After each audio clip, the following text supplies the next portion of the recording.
All you're going to do is release these clips here, and the seat bottoms will both pick up and pull right out.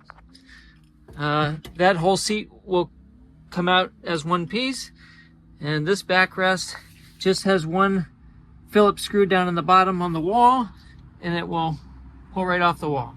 Okay, now that you have the seats out of the Suzuki Carry, basically what you're going to do is wrap all the covers around the seat to where they fit snugly, and then go ahead and attach either the straps and hooks or Velcro.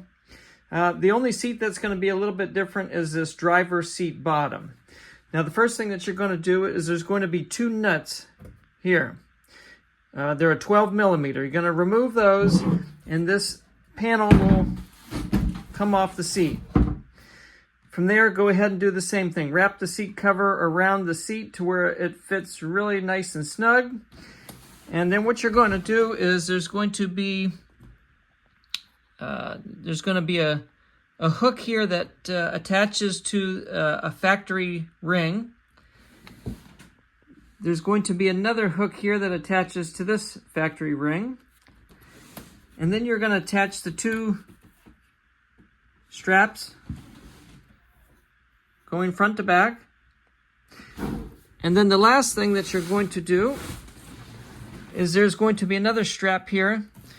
That's going to wrap around the top side of this metal bar. And it will attach here to this factory metal ring. Once you're done with that, go ahead and make sure that the seat cover is tucked in between the metal on both sides. You might have to move it, pull it around, adjust it to where it fits snug, and that's it.